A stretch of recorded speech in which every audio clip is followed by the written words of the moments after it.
Okay, so the one thing that those people who are embracing AI and bringing it into the workplace, they're finding ways to be able to train themselves, to be able to learn how to use this, whereas companies on an institutional basis are not necessarily teaching their employees at this stage. That will come in the future, no doubt.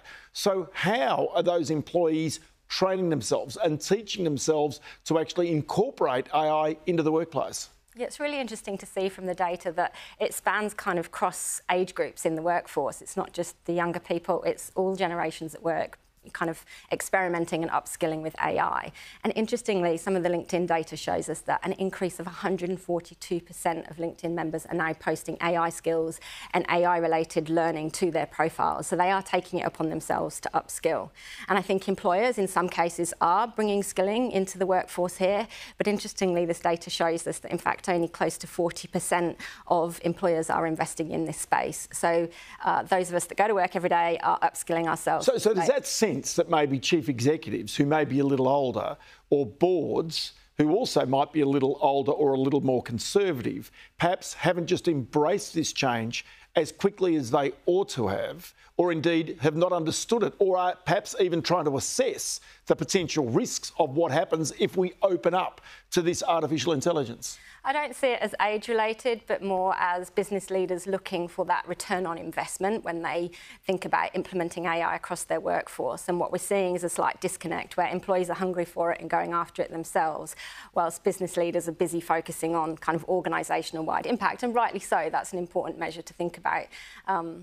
But this actually goes straight back to the way in which the internet was incorporated. I mean, everybody understood that there was going to be a revolution caused by the internet when it was, but it was individuals who embraced it, not organisations. They said there was no money to be made out of the internet, as I recall. Mobile telecommunications, exactly the same type of thing. It was suddenly used as a tool by aggressive salespeople wanting to be mobile, wanting to get out there, you know, as quickly and as immediately as they possibly could.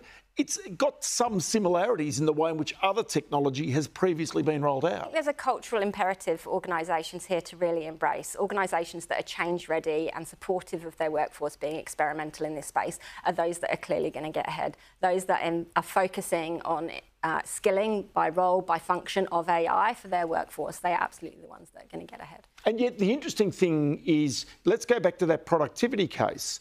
Because if all of a sudden a person is freed up from doing certain tasks, it means they have more time to do other tasks, or maybe more time for leisure or whatever it might be. This is actually also a part of where productivity starts to be driven. So is the sense, because with other technology, it's actually meant we've just got more emails and more to do. It's not less to do. What's your own sense? What do people feel when you start to press them on whether they're going to be busier or less busy as a result of AI being incorporated? I think the thing I love about Copilot for Microsoft 365 is that it keeps the human at the centre of the AI. So the human is the one giving the instruction. So it enables you to talk to your AI companion as if it was a colleague by your desk, and to give instruction or ask questions to alleviate some tasks. And I think that's something to be really excited about. Okay, because almost the same thing happened with search, with Bing, with, say, Google. When that came out, that revolutionised it because it literally gave a person another brain. But what you're saying here is, yes, you've got the brain, but the brain doesn't just give you an answer. It can actually create and do things for you. Absolutely, it can, yeah. And I think the important thing here is, and what WTI points to, is that we have learned over the last 6 to 12 months that prompting is hard. It's the new way of talking to a computer. As you say, we're very familiar with talking to search engines. Prompting is a little bit different. It requires more context, but it keeps the human at the centre of writing that prompt and asking the Copilot to return something useful to them. So what does your survey say about how individuals are receiving the training so that they have the knowledge to bring the AI into their workplace? So one of the key findings from the survey is this concept of the rise of the power user. And power users are employees who are very proficient at using AI already, and they may be using it several times a week and seeing up to 30 minutes of time saving as a consequence every day. Now, power users don't achieve this status by themselves. They work for the kinds of organisations I was just talking about, where they have strong leadership support from the senior executives to really embrace and utilise this technology. They work for companies where culture is change change ready and experimental by nature.